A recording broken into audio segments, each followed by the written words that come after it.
What's good, Bulls fans and Horniacs, and welcome to another postseason edition to the Horns Over Hoops podcast. I am your host for the evening, Sal Bass. Dan Gracie and Scott Berman are out doing adult things, so we wish them well, but I'll be your host for the evening. But I won't be doing this alone because joining me, Bulls fans, I am absolutely ecstatic to introduce this man to you, although he needs no introduction at all. You know him from the Chicago Bulls Central podcast. I'm talking, of course, about my man, Haize. Haize, welcome to the show, brother. What's going on, Sal? Glad to be here, man. Thanks for having me. Oh, pleasure's ours. Are you kidding me? Like, I was telling you before we jumped on here, man, we feel like we got like a celebrity amongst us because we've been following your pod since before we started one. You were like you're a pod away from actual official, a pod away from the pod, man. I So appreciate that, man. So, Haize, I know you, but you want to go ahead and introduce yourself to the Horniacs and the Bulls fans who may not know you? Absolutely. My name is Haize, and I am host of Chicago Bulls Central, Chicago Bear Central, Chicago Sky Central. I've been podcasting now. Well, I've been podcasting for over a decade. My Bulls podcast has been around for about, we'll be 3 years in August, so we're coming up on our 3-year anniversary. Lifelong Bulls fan. It's the only team I've ever rooted for. And yeah, that's me in a nutshell. Father of 4 beautiful children. Almost all of them are grown now, except for my youngest. But hey, other than that, that's my life. Sports, podcasting, and parenthood. That's basically what it boils down to. That's a life right there. Shout out to Yeah. the future Bulls fans, man. 4 kids. That's good for you, bro. Yeah. Listen, I had to convert my son. Thank God for the Last Dance documentary, because at that point, my oldest son, who's just turned 18, he was a LeBron James fan. And watching that documentary, he was like, "Yeah, MJ was just different." I'm like, "I've been telling you this for your whole life. Thank God."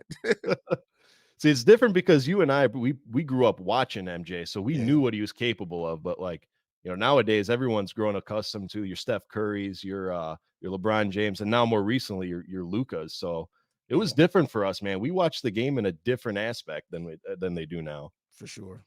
So Bulls fans, we're going to do a little interview with Haize here, and then we're going to cover a couple topics. We got some Lonzo news, and of course, we're going to address the draft. Of course, the Bulls were unfortunate enough to snag that 11th pick. We had what a 4 or 9% chance to get a top 4 pick.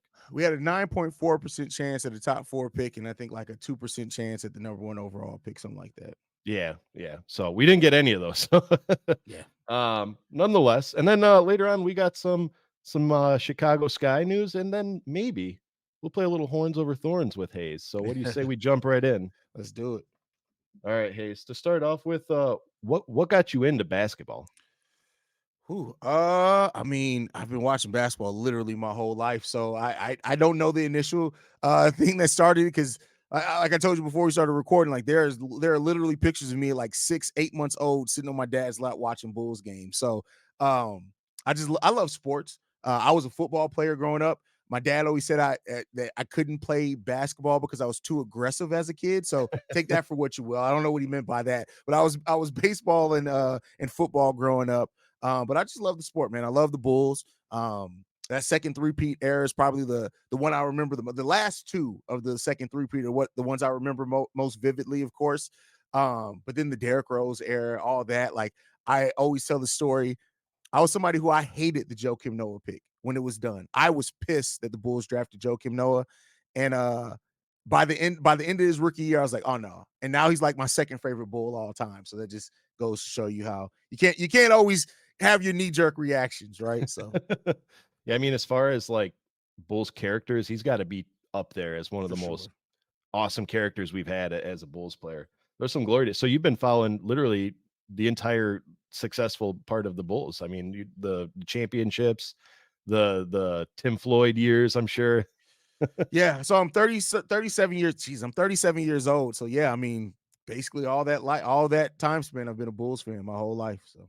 Oh man, that's perfect. We love getting those OG fans that have seen the ups and downs. So I know you kind of touched on it, but was it just because you were in Chicago that you followed the Bulls, or what keeps you coming to the Chicago Bulls despite their mediocrity? I'll say it. I mean, I'm not somebody who I'm not a die easy fan. Like, I'm a diehard fan, and so I was raised a Bulls fan. My dad's born and raised south side of Chicago.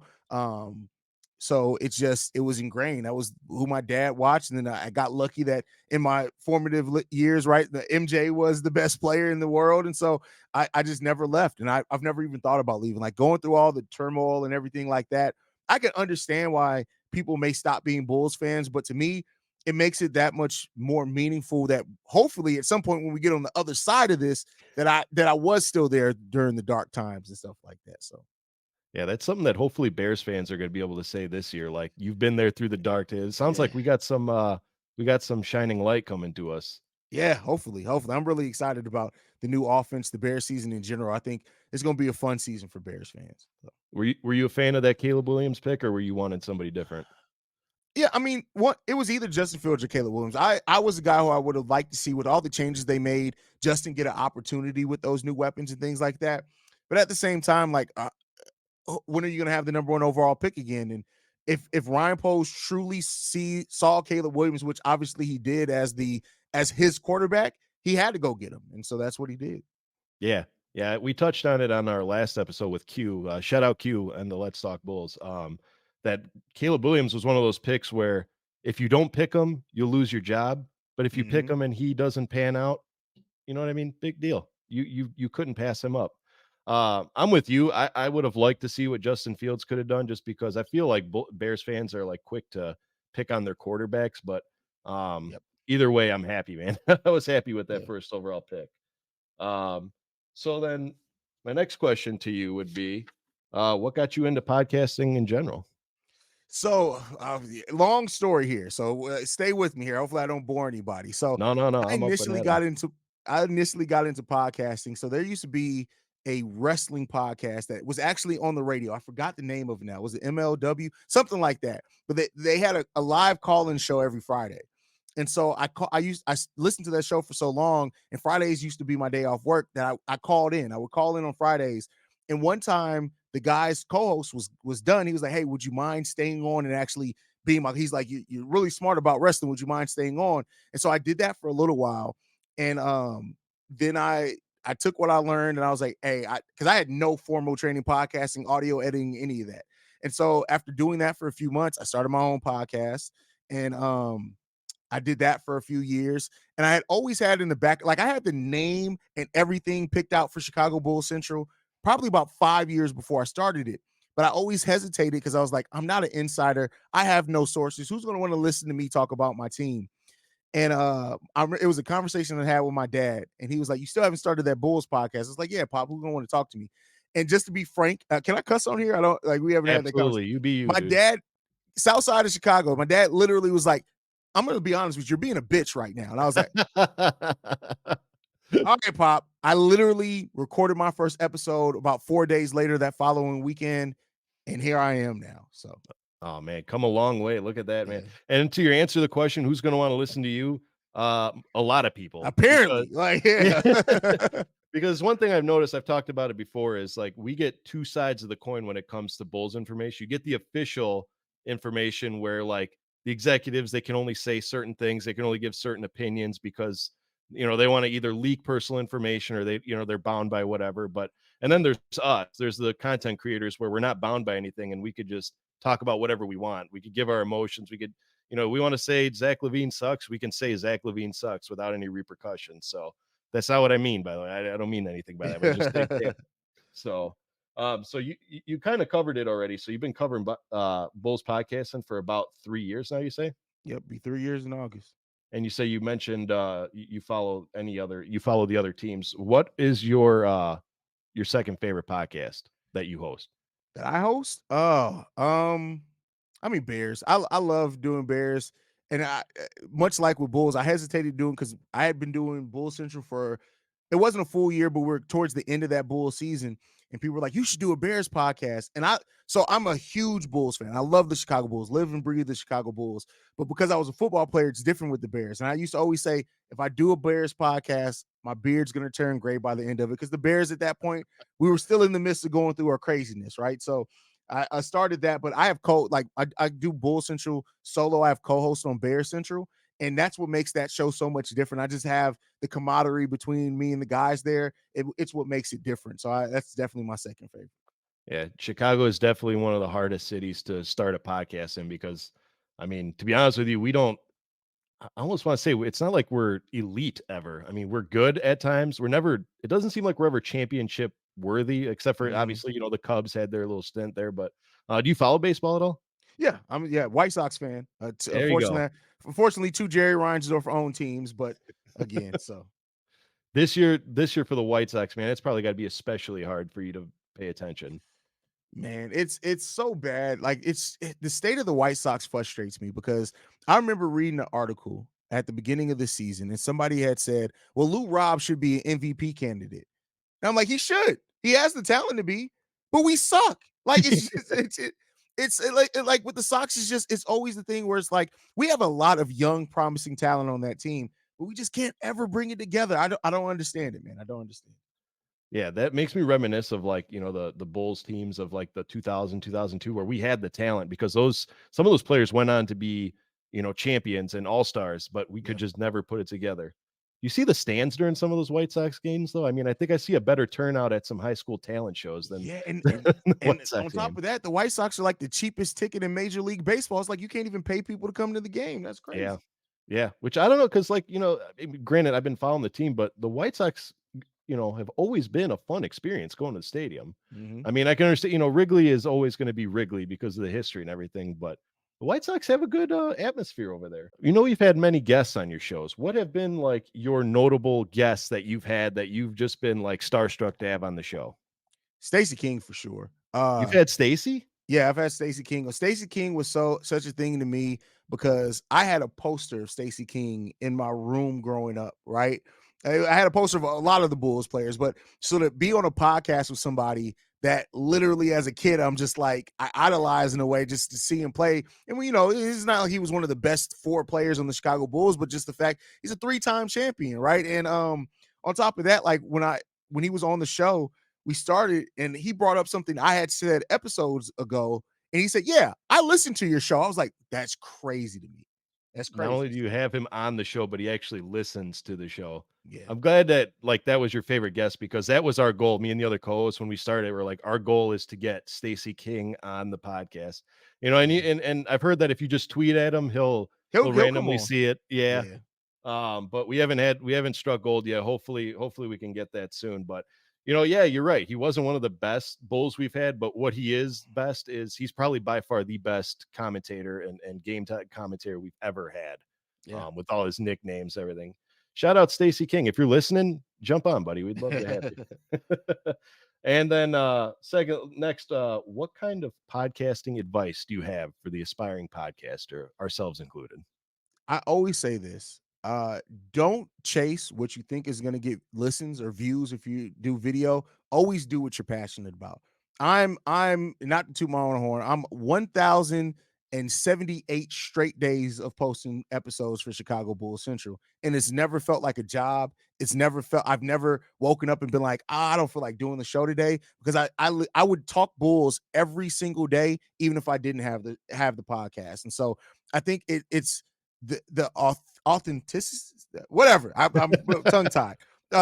You think I talk for a living, I'd be able to say the words better. But I think that when it's just so authentic when you are doing, and it's noticeable when you're doing something you're genuinely passionate about. So whatever you have the most passionate about that you can talk about every day without the show, that's what you should do. And don't be afraid to niche down. Some people feel like they got to have these podcasts that are gonna get a lot of people initially to come in. The topic may get the people in, but the thing that will keep people coming back to your podcast every single day, every single week, whatever you post, is their connection to you. And they can't feel connected to you if you're not being genuine on what your actual interests are. So just do whatever you're truly passionate about. If you're a White Sox fan, do a White Sox podcast. I guarantee you they'll come at some point. So it's just I truly feel that in this podcasting game, I've been podcasting now for almost 10 years overall in podcasting. And the reason I've been able to have the success is that I only podcast and do shows about things that I am legitimately passionate about. And I think that's what separates the show. So Yeah, and I'll add on to that because it actually shows in your podcast. I mean, all podcasts are great, all Bulls content is good, but when you grab that one person that not only draws you in with their content, but with their passion for talking about the topic. Anyone could just go on a podcast and repeat what the Bulls did the night prior, you know what I Yeah. mean? But when you put enthusiasm, passion, fire, I mean, it just elevates it to another level. And honestly, I think that's why we started following you in the first place those 3 years ago. Yeah, I So was probably going off about something, man. so drawing it back to the Bulls, man, what would you say would be your favorite Bulls player of all time? Outside of the typical answers, the Jordan, the Pippen, and the Derrick Roses, because of what they were able to do. But my favorite, again, not the best, but my favorite is Joakim Noah. That's why I told that story, or like by far my favorite, because of the passion he put in the game, the fact that he wasn't the best athlete, right? But like got to do what he did because of hard work and ethic. And I think that that's something that it's the vibe of the city of Chicago, and that's something that we respect in our teams, is somebody who just works hard and is passionate. You could never say that Joakim Noah wasn't passionate. I remember his rookie year. He had a 20-20 game his rookie year. The Bulls were fighting for nothing, but he went out in that game. You would have thought that they were competing for a championship. And so I love Joakim Noah for that, man. Yeah, I mean, he's had his I mean, and throughout the years, I mean, besides his rookie success, he had like the MVP success. Yeah. Or not, he was qualified Getting for voted, MVP yeah. when Derrick Rose got hurt. But then his antics, like the whole Cleveland speech, his speech against Boston, his laughing and clapping his hands when Miami Heat were imploding during the game. It was just, we love Joe, man. Not to mention his draft day fit was by far one of the best I've ever seen in history, man. That Yeah. big bow tie. That was a crazy outfit. That was crazy. That's part of the reason I didn't want the Bulls drafting either. Like, look at this ridiculous ass suit. But then, as now I know Joakim Noah, the man and stuff, it's like, no, that actually fit his personality perfectly. So Yeah, it did. Yeah, I don't think the man could have picked a better fit, matching his personality. Yeah, dude, that's a great, like I always said, not a lot of people know this, but my favorite Bulls player of all time, Jamal Crawford. We only got to see him yeah, for a bit, but then Jamal Crawford was lethal. And then he went on to be one of the top 6 men of all time. I did have his jersey, and I don't know if you listened. I had some bad luck with his jersey, where like the day after my dad gave it to me as a gift, I wore it. And then that was the game where he fell on his neck and got carted oh off the field on the backcourt. Yeah, if you haven't heard man. my jersey success, or lack of success, that is, you should go check it out, because I was branded the bad luck with jerseys. So Well, don't buy any jerseys then. How about no. Yeah. that? Like, bunch of Well, shirts, don't buy jerseys. I went to the Kobe White Sub-Zero jersey, Uh-huh. and then that was the next game during the Indiana Pacers game when he got hurt. So I had a bunch of people like, "You struck again," like, "You hurt Kobe White," my That's co-hosts crazy. included. So, but besides Joakim Noah, what has been your favorite Chicago Bulls memory? Championships aside, what was your favorite memory? It's funny, because it's not even a regular season game. Me and my son went to my oldest son, who's 18 now. We went to Derrick Rose's first preseason game back after his multiple knee surgeries, and we got to see Derrick Rose play. And that was just such a great moment. It was my oldest son's first ever basketball game. It wasn't at the UC. They actually played at the Scott Trade Center in St. Louis, which is weird enough. It was just one of those games where they hosted in like a random city. But we got to see him play, and that was like such a great moment. Outside of like the personal moments, I would say the Derrick Rose dunk on Goran Dragic was still just a moment to Yeah. me. That's just, I remember where I was sitting. I remember exactly where we were living. I remember the exact spot I was sitting in. I had a hot wing in my hand, and I dropped it because I jumped up and was screaming. So there you go. That was another one of those key Derrick Rose. So actually, now that you mention that, I have like this little experiment going. That you can name the exact location, what you were doing, and what was going on when Derrick Rose injured himself. I hate to bring up bad memories, but do you remember where you were and what you were doing when Derrick Rose tore his ACL? Yes. So I was sitting. I was living at that point in time in St. Louis, Missouri, and I was in my house in the basement watching the game. And uh this is embarrassing to tell. So Derrick Rose went down, and I remember being in the down, like, oh, he's gonna be fine. He's gonna be fine. And so after the game ended and stuff, we still won that game. I'm like, Derrick Rose, he may sit out the rest of the series. It's not no big deal. He'll be back.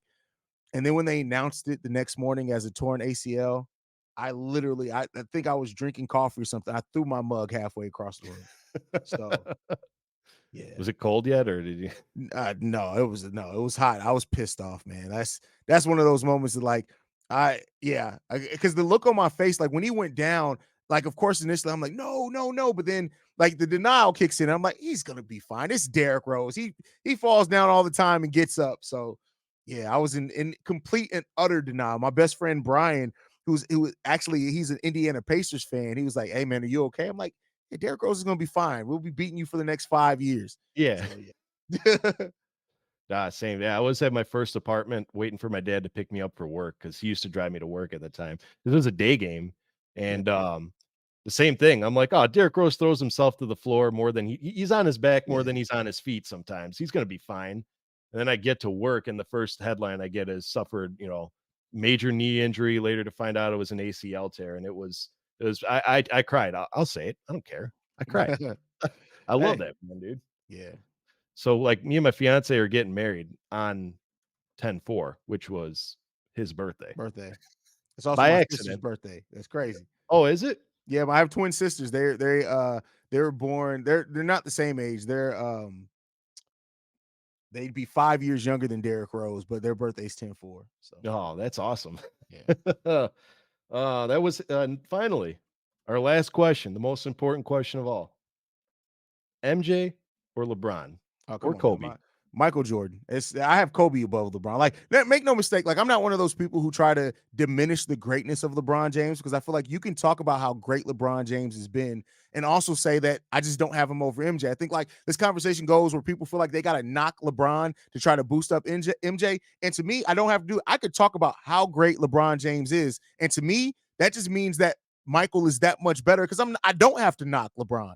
But Michael Jordan was just different. The competitiveness, the of course the cockiness, which LeBron has too, but like watching Michael play in that era was just it was something so special, and you can't take away from it. He's somebody who and wasn't afraid to give the ball up in big moments to his teammates as well and trust them. But like Michael Jordan to me, defensively, what he was able to do, offensively, even when he did come back with the like people talk about that Wizards era, like Michael Jordan played terribly. Like go back and look at the numbers. He did not play terribly. That was a terrible team, but he didn't play terribly, and that's after the finger injury and everything. Like the greatness of Michael Jordan to me is just I don't it somebody would have to be so special for me to ever knock that down. So Yeah.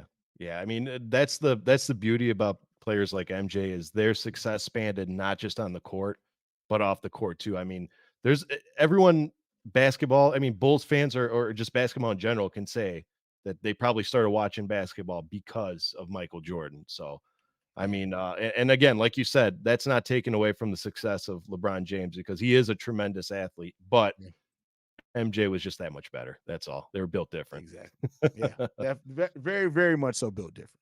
Very much so. Moving on. That was Haize, everybody. Glad that we got to have that little interview, man. That's awesome. Yeah, thank you. You've been keeping up with your Lonzo news, right? Yeah, yeah, So you saw that Lonzo said that he's not 100%, but he's 70%, and that 70% he thinks that he's ready to come back. So, did you see the video of him dunking? yep. What'd you make of that? Here's the thing, like I'm glad that he's able to do that.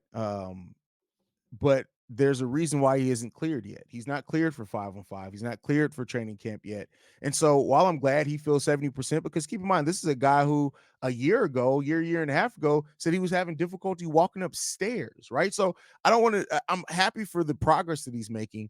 But to me, I'm not going to put too much stock in hope for his return to the basketball court until he's back.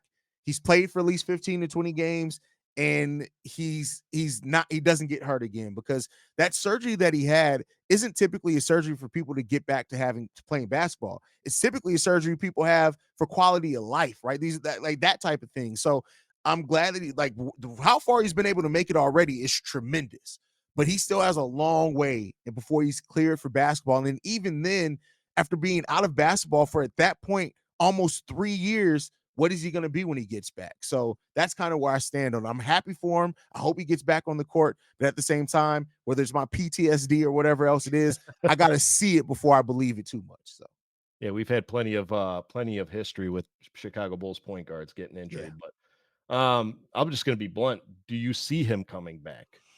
And if he does, how good do you think he'll be with that 3 year of playing absence? Yeah, I can see him coming back. I initially, and that's a turnaround for me because initially I was like, he's not coming back, but I could see him coming back. But I don't think he's going to be on a minutes restriction. He's not going to play back to backs. He's going to have some pain management games. So I think we're looking at a best case scenario next year for Lonzo. If he comes back, he's probably going to get 20 to 22 minutes and maybe playing 40 to 45 games. And Yep. so the things that Lonzo did well, right? Defense, I think people kind of underestimate how much your lateral quickness is because of that. Needs to be good there. I'm not saying he's going to be terrible, and he has high IQ, but the lift he got on his jump shot, all those things could be affected until he trusts that knee again. So I'm not expecting him to come back if he does come back next season and make an impact. Next season is going to be kind of a let me get back in rhythm season, if anything. And with only having 1 year left on his deal, I don't know if we ever see Lonzo be an impact player for the Bulls again. So Yeah. Yeah, I've seen, I mean, I was on Twitter. I've seen a lot of comparison. I think even either KC or one of our Jared Goff, one of them on the Bulls Talk podcast had drawn some similarities to his injury and Brandon Roy and your mhm, Jay Williams, where it's like we can fix you to where you'll be a functioning human being again, but playing at that high of a level, that's a stretch. So yeah. of course, Brandon Roy did come back, and you saw what happened with him. Jay Williams, I mean, granted, his was a traumatic injury, but he even came back. He did that little stint with the New Jersey Nets, and he wasn't the same. So, Yeah. um, do you see us using his expiring contract as a trade this year? I mean, that's an option for us since we're crunched for money. I I think that there's more openness to do it. I mean, we've heard Casey Johnson say that the Bulls were open to exploring Lonzo trades. I think at the trade deadline last year, if it became a big deal. So I think that's going to be there. I think they should, as an expiring deal. Like, listen, I love Lonzo, and I think he was the perfect backcourt mate next to Zach LaVine while he was healthy. He came in here and did everything we needed him to do for that stint. But at the same time, you owe it to your team and your franchise to put the team in the best position that you can. And if that comes via you getting somebody in for Lonzo's expiring contract, I think the Bulls have to take that deal. Yeah, because we're talking about what, $21.4 million. I think we just Yeah. found out, and as you know, we're right there at the salary cap to where we may not be able to sign Demar or P. Will simultaneously. I think it's just one or the other. And Yeah. I if mean, yeah. So we're right up to the luxury tax now. Theoretically, we could sign both of them, but it would have to mean that somebody that DeMar's taking a pay cut. And if the Bulls really did offer him 2 years at 40 million per, that pay cut doesn't look like it's coming. So no, no, yeah. I mean, here's the thing: if you had to pick one or the other, who would you pick? Would you pick Pat and let Demar walk, or vice versa? I think if I had to pick between the other to answer your question, I'm gonna pick Pat, not because I think Pat's a better player, but because I look at it this way. If you don't re-sign DeMar DeRozan, Patrick Williams comes back, you get a year of really seeing because now some of your young guys have to step up. And if they can't, then you get to keep your pick from the because 2025 pick is top 10 protected. So I think that's your next opportunity to truly get a player that could change the future of this franchise. And DeMar DeRozan, as much as he's been great here, and like I've said on my show many times, DeMar has earned another contract by his play. That doesn't mean that we need to give him one because keeping DeMar and having another year of being the ninth seed in the play-in tournament isn't worth losing a draft pick and probably what's going to be the deepest draft for the next 3 years in 2025, in my opinion. No, I agree with that because I'm a big DeMar DeRozan fan. I mean, he's probably my favorite player on the team, and the man earned his money, but it doesn't mean we have to be the franchise to give it to him, though. You know what Yeah. I'm saying? It's one of those, like, to ask DeMar DeRozan to take a pay cut after how many games last year he single handedly put us on his back. You know what I mean? Say what you want about the man holding the ball too long in the final 2 minutes, but in my opinion, I don't want anyone else on this team holding the ball than DeMar DeRozan for the final 2 minutes of the game. So I would love to see him come back, but at the same time, I would love to see some sort of progress towards fixing this team for the future. So For sure. um, yeah. And then what about Pat? You sold on Pat, or do you think he's done? Yeah. Not done, but you know what I mean. I'm not sold on Pat yet. I get it. He's still only 22. I'm not like some people where I'm ready to call him a bust yet. Hell, we just saw Kobe White really start rounding out in his 5th year, right? So But I think that the thing that worries me about Pat is the mentality. We always knew Kobe had the mentality, right? We just needed Kobe to round out his game. To me, a player that the only thing I think holding him back is he just doesn't have that killer instinct. That's a big concern for me. Maybe he develops it, maybe he doesn't. But I also think the Bulls are in a position with his injury and things like that to where they can get him probably for about 12 to 14 million dollars per year. And that's not something that I think is a bad thing, especially when he is that young. And then you'll say basically, hey, you got 3 years to show us you got something. If not, you're out of here. So Yeah. Yeah, I always said that Patrick Williams, he's not a bad player. I think he's cursed by his draft location because mhm. if he would have been picked out of the top 10, he's a good player, and it would have been a successful pick. But the problem was he was picked fourth overall in a draft that was quite lucrative, and that's always going to be held against him. I'm personally a Patrick Williams fan. I think that his personality is his own worst enemy, like much have been saying. I think that he feels that, and this is my opinion, when he's got Zach and DeMar on the court at the same time, it's almost like he's afraid to take the reins and do his own. I mean, correct me if I'm wrong, and do his share. But because if you notice when he comes in with that second unit, it's like we're watching a whole new ball player. I mean, he has more confidence playing with that second unit, but when you're a fourth overall pick, you can't really be coming off the bench. That's just me. Yeah, I agree. And I mean, he didn't make himself the fourth overall pick. That's always what I kind of say on my show. But listen, Patrick Williams is because of his defense and his ability to hit the three alone, he's going to be in the NBA for a long time. But every year that goes by, that those expectations of him being drafted at the fourth overall, you gotta drop those. He's not going to probably hit that ceiling. Those quiet comparisons that people had coming into the league, he just doesn't have the mentality that I've seen yet. I've said on my show before, if you take Javante Green's brain and heart and put him in Patrick Williams, you're probably looking at a top 15 player in the league. Yeah, yeah. Speaking of So Javante, that's another man that I hope we bring back. I hope we have the funds to yeah, bring back that man because the second we signed him to that 10-day, he instantly stepped in and made an impact, and I just loved his energy. So I hope we bring him back. But as we're talking about the draft, we mentioned earlier we got the 11th overall pick, not necessarily where we wanted it to be because, as mentioned on the Bulls Talk podcast, Casey said this is a very bizarre draft coming up to where mhm. there's talent out there, you just got to go get it. But with that 11th pick, Haize, who do you see we draft position wise? Like, where would you like to see us draft position? So position, I think there are a lot of quality bigs in this draft. I think the two deepest positions that in this draft, in my opinion, are the bigs and the wings. I think they're you're talented in both those areas. But to me, I would like to see the Bulls draft a kind of more modern big man. I have like on my board Kyle Filipowski, somebody that I have very high on my board. Khalil Ware, somebody I have very high on my board as well. Somebody who I would love if the Bulls did have a second round pick because I think he could go in the second round or maybe the end of the first. Tristan Da Silva, I love that guy, man. I don't know if you got to watch his draft tape or not. He to me could have like a Hami Jaquez type impact if he goes to the right team coming out this draft. Um, so those are guys that kind of stand out the most to me at that position. I just hope that the Bulls like that they evaluate it because listen, we all thought that it made sense to draft Walker Kessler instead of Dalen Terry, but they went wing again. Well, we all know that we needed a center, so you just never know, man.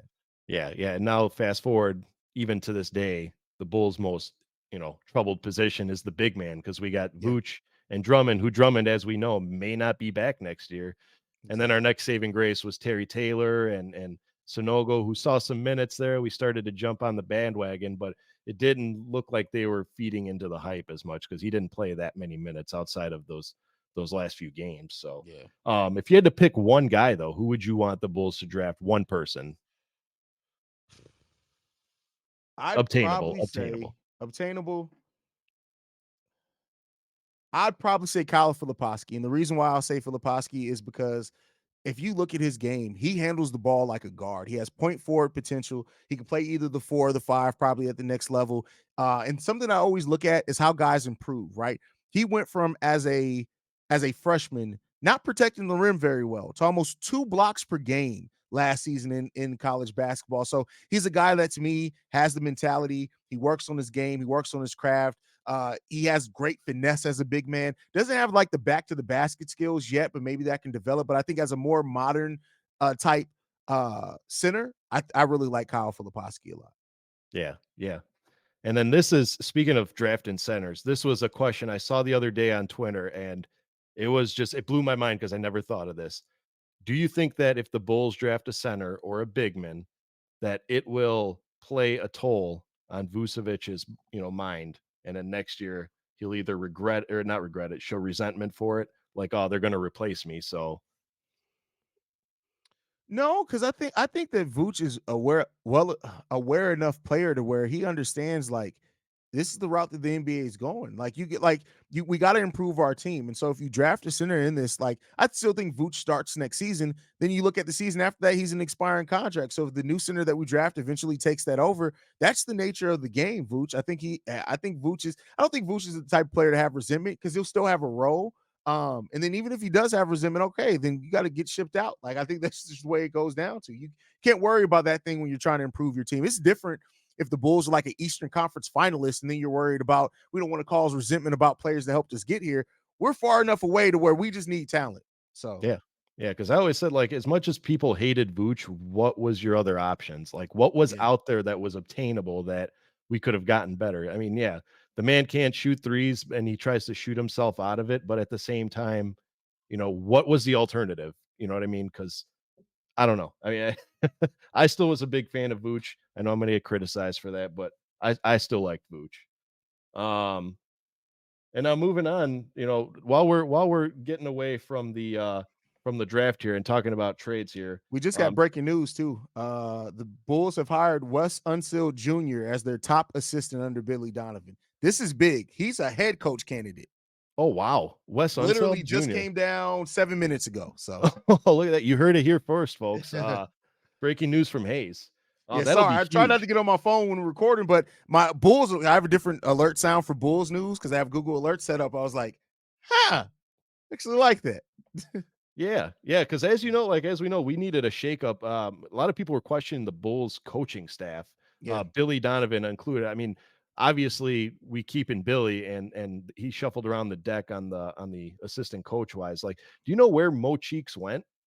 No, well, they say he's still going to stay around the franchise. He's just not going to be on the back end of the bench. So he'll be somewhere around. Just like technically Paxson still works for the team too. He'll be somewhere around there. So Yeah. Do you see while we're on the topic, do you see Eversley taking that Detroit job, or do you think he gets that Detroit job? I think if they offer it, I'll take it. I think it's only a matter of time. I think before he leaves and gets a position. This is what the third straight offseason that he's interviewed for a position. So I think that it's going to be a matter of time. If they offer it to him, I think he'll take it. Yeah, because he was connected to the Hornets. Yeah, and they actually interviewed him for the Pistons job 2 years ago as well. So this is kind of a re-interview. So it was the Hornets, the Pistons, and then if I'm not mistaken, there was another team last offseason that he interviewed for as well, if I'm not mistaken. But Yeah, you could be right. yeah. Actually, now that you mention it, do you see that making a big difference to our organization if he leaves? It's always difficult to know exactly what's him and what's AK, right? Like I think people have given him a lot of credit for the DeMar DeRozan signing, Mhm. rightfully so. I think he had that relationship there. Um, but I think that just because he's not the person that we always see in the interviews, I do think he's been a lot more hands-on than what we realize. It's just that Mark Eversley, from what I've known, what I've heard from people who've actually talked to and have connections to the franchise, Mark Eversley just does not like talking to press. And I think that if he did, we'd have a better view on him being more involved. Right now, people think it's mainly AK because he's the guy we always see. But I do think that Mark Eversley has made a big impact as well. Yeah, yeah, and draws back to like the Gar Forman, John Paxson years. Like it's hard to tell who's commanding what. You know what I mean? It's just Yeah. the two-headed monster at that point. So only time will tell, I suppose. Hayes, WNBA basketball is here, and it is huge in the city of Chicago. How you feeling about the Chicago Sky this year, or WNBA in general? How do you like it? I love the Chicago Sky. I love where they're at. I don't know how it's going to all work out this season. I love just the way that it went. Having Coach Spoon there, and her coming in and kind of set that example and that tone for that team, I think was a great first step. Them getting Camila Cardoso and Angel Reese was great. And then you look at like it just showed so much forethought. Like that GM came in and we didn't have any first round picks in this draft when he came in. He got 2 of them, right? And yeah, it sucked to lose uh Camilla Cooper, that we lost Kalia? Cooper and Kalia Copper. Jesus Christ, I'm killing it. Kalia Copper. It sucks to lose Kalia Copper because former's final MVP, but at some point, like I love that he did what it seems like the Bulls are afraid to do, right? Is that Jeff Pagliosha came in immediately and said, listen, we love Kalia, but we don't necessarily know if we're going to be able to put a team together in her time here that's going to do anything for us. So they traded her, they got a lottery pick, and they started making their moves after that. I love that, and I love the way that this team defensively, in just that one game they play again today. I can't wait to watch the game. It's just you see what they're going to be defensively, and then don't sleep on Marina Mabrey. Marina Mabrey may turn into a superstar this year in the WNBA with her kind of being the main heart behind that offense. So I really like the Chicago Sky team.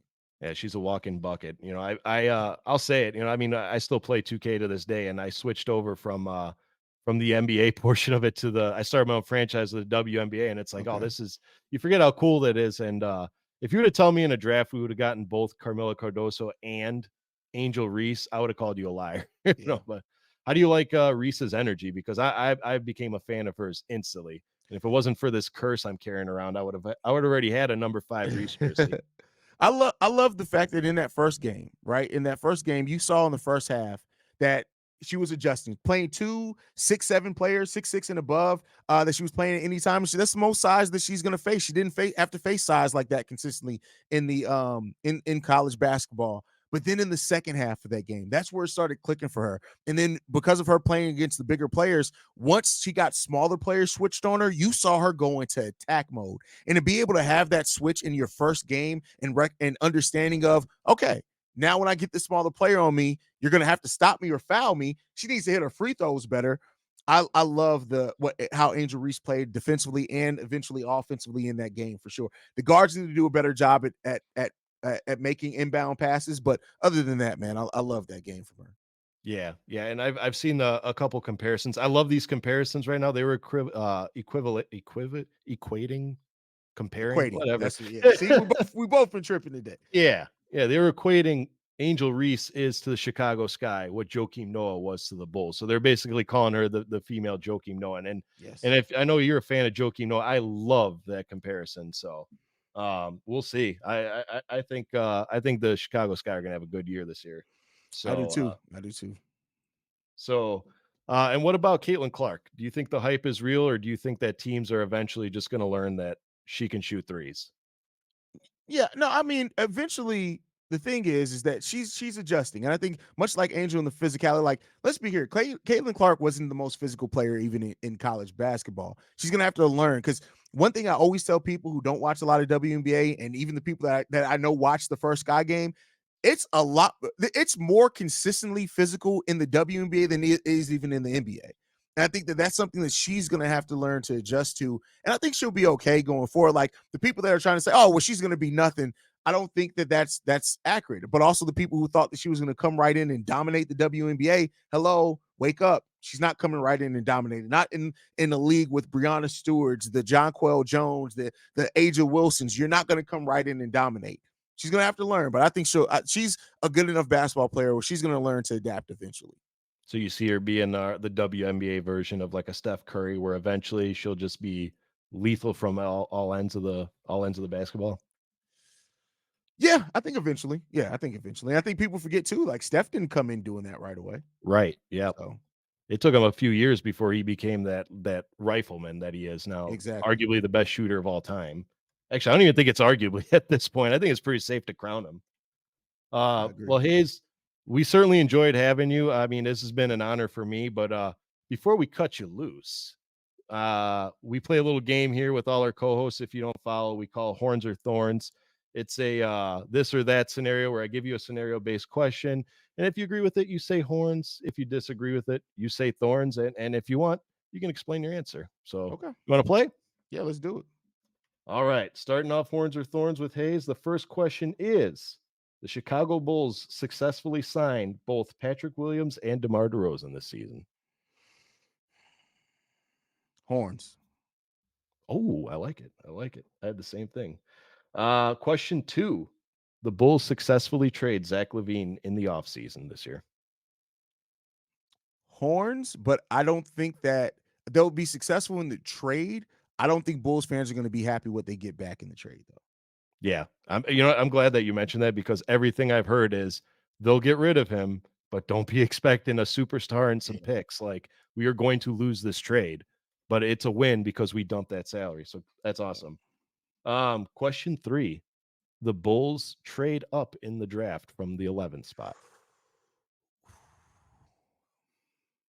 I'm gonna say Thorns on this, mainly because I think that the Bulls can. I think if they really just wanted to trade up in this draft, having the Alex Caruso piece of it, I think that could be the key to them moving up in this draft. But I don't think the Bulls are going to be willing to do that until the trade deadline at the most. I do think they're going to try to see if they can re-sign him. But that's why I would love to say Horns. I want Alex Caruso here long term. Make no mistake about it. But I don't think that they're going to be prepared to give up Alex Caruso quite yet. Yeah. Also, is this one of those drafts where you need to trade up? Is there that person? I mean, granted, obviously Donovan Clingan is gold for us, but is there Yeah. somebody that's worth trading up and giving away an Alex Caruso to That's obtain? You know what I that's mean? the thing too, and I think the Bulls, if they play their odds right, I honestly think if they wait to the trade deadline and they say, "Hey, we can't reach a contract extension with Alex Caruso, let's go ahead and get him to the championship team." I think a pick in next year's draft at 20 is worth more than a pick at number 8, for example, in this draft. So Yep. That's a good way to put it. That's a very good way to put it. Question 4. The Chicago Bulls draft a big man in this draft.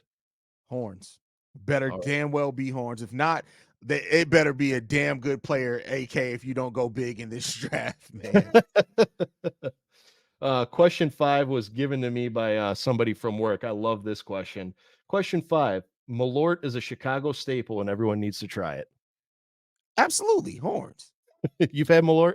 Oh, absolutely. Hey, listen, I, I'll make people drink a Chicago handshake and just deal with it like that. That's Chicago handshake is Thorns, but you gotta do it. Like you just got to do it from time to What's time. a Chicago handshake? You don't know what a Chicago No, handshake I've is? had Malort, and I can only describe it as drinking water from an old boot. But Yeah, that's exactly what it is. That is what what's it the is. Chicago handshake? So the Chicago handshake is you mix Malort with I think it's Irish whiskey. Oh, Yeah, oh, yeah. So yeah. oh, that sounds terrible. Hold on, let me look up exactly what's in it. Give me 1 second. Handshake drink. So it is what is it? Come on, where is it at? How to make a handshake. A shot of Malort and a swig of old style beer. Oh, really? See, Yeah, I could do that. I love old yeah. style. I don't care. I don't care what people say. I love old style. So yeah, It's, there you go. it's question 6. Angel Reese will win the Rookie of the Year this year. I'm gonna say Thorns, not because I don't think she'll play well enough, but I think narrative is gonna keep her from winning. Who That do you makes sense. got? Cameron? I hope so. Cameron is a monster, man. It's a Yeah. monster. She's a monster. So Yeah. Yeah. That's what I was thinking too. Question 7. The Chicago Sky win the WNBA title. whew, this season, no, I gotta say Thorns on that. As much as I'm a homer, I can't say that they're gonna do it this year, man. I haven't. Their defense would have to be so legit, and I get we won't see the exact potential of that till Camilla comes back. But yeah, I can't say not this year. I won't say that not this year. Yeah, too young. Too young. Yeah. Question 8. Caleb Williams will go down as the greatest Bears QB of all time. Oh yeah, horns. I don't think there's like when you look at the records of of Chicago Bears, the fact that we've never had a quarterback throw for 30 touchdowns.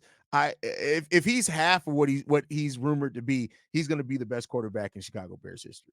Yeah, if you're a true Bears fan, you'll know that every time they show the QB stats on the screen during the It's game, it terrible. goes like, it goes like Jay Cutler, and then you might see like a Kyle Orton or a Rex Grossman random stat, and then like just a bunch of Sid Luckman from the 40s. I mean, Yep. so it's terrible. Um, Question 9. The Chicago Bears will make a Super Bowl appearance this year. I can't say this year. It's not in this. I think that they have a great foundation to build off on. I got to see this offense come together the way that it looks like they're going to on paper. I think they have a playoff defense for sure, but I'm going to say Thorns on that. They're not gonna win a Super Bowl this year. If they do, I'm gonna be completely into. You may have to check me for alcohol poisoning because I'm gonna be so excited. I'm gonna be drunk. So It's gonna be all those Chicago handshakes, right? exactly, yeah. And then finally, this is an ongoing debate we've had on the show between my co-hosts, but Chicago deep dish pizza is overrated and the New York slice is by far superior. Ooh, So people that know that like Chicago is we eat deep dish, but not a lot. Like it's tavern style. So I Yeah. mean, I love Chicago deep. Like when I'm in the mood for Chicago deep dish pizza, it hits. But I have to be that happens like 3 times a year, right? New York style pizza is just you can eat that at any point, at any day. So I'd have to say the New York, yeah, that gets the home run. Yeah. I'm with you, man. I love my New York slice, man. I mean, Yeah, it's like I've heard like New York style is just a good everyday pizza, but Chicagoans, when we eat pizza, we're not going to spend $30 on a Lou Malnati's pizza and just eat one slice. I mean, it's yeah. tavern style. That's where it's at. Haize, thank you for playing Horns Over Thorns. We appreciate you, and I hope you had some fun. As a little gift for winning Horns Over Thorns, we give you some time to address the Horniacs. Anything and everything. What do you got? Just thank you for having me. I hope that we are in store for a good bull season this year because we need it, right? And we deserve it. And remember this, Bulls fans. This is the thing that I had to come to the conclusion on my show too. I see a lot of Bulls fans attacking each other. The one thing that we all have in common is that we want this team to win, and also another thing that we have in common: we're not the reason those Bulls are in the franchise in the state that the franchise is in. Not one Bulls fan you look at is the reason why this franchise is in the state this year. And we're all trying to get through this and cope the best way that we can. And let's get through this together and hope that we're going to make it outside on the other side of this sooner rather than later is all I can say. Yeah, yeah. I mean, we we're fighting back a storm, that's for sure. We're patiently waiting. For sure. Uh Haize, thank you for joining us. I mean, it's been an absolute treat for us. Like I said, I mean, we've been following you for probably the 3 years that you've been doing that Bulls content. So this was an absolute treat for us. For those of for our fans who don't know where to find you, where can they get in touch with you and get your content? You can follow me at CEO Haize. That's Haize on every social media platform. Always the same everywhere. If you want to follow the Bulls specifically, it's at Bulls Central Pod. And then on every podcasting app and platform, it's Chicago Bulls Central, Chicago Bears Central, Chicago Sky Central. If you want to check out those shows as well. All right. Yeah, and go check him out. You know, he's got some great content, and like we were talking about earlier, the passion in his voice with his content that he puts out, you know that he's very passionate and happy to speak about his Chicago teams, no Absolutely. matter about the ups or downs. Yeah, ups and downs. You get the same enthusiasm for me. It's just, hey, I've been depressed here lately, especially as a Sox fan. It's just like, what are we doing? But Yeah, yeah. All three, well, yeah, like we said earlier, our three teams, the Bears, the Bulls, and the Sox, were in that limbo where it's like, is anything gonna happen? You know, I draw back to that, like, that meme of that stick figure dude poking something. He's like, do something. do something. Yeah, Yeah. do something. Haize, thank you so much. That's going to draw our show to a close here. Don't forget to follow Haize, showing some love, and he's been an absolute treat to have on this show. From all of us here at the Horns Over Hoop Studios, we like to tell everybody, keep your heads up. The glory days are coming. Don't worry. Rome was not built in a day, so we will get back to that elite Chicago status that our fans are entitled to. But in the meantime, let's all support each other and love one another. That's going to do it for tonight. So, from everyone here, we encourage you to see red and go Bulls. Good night, everybody.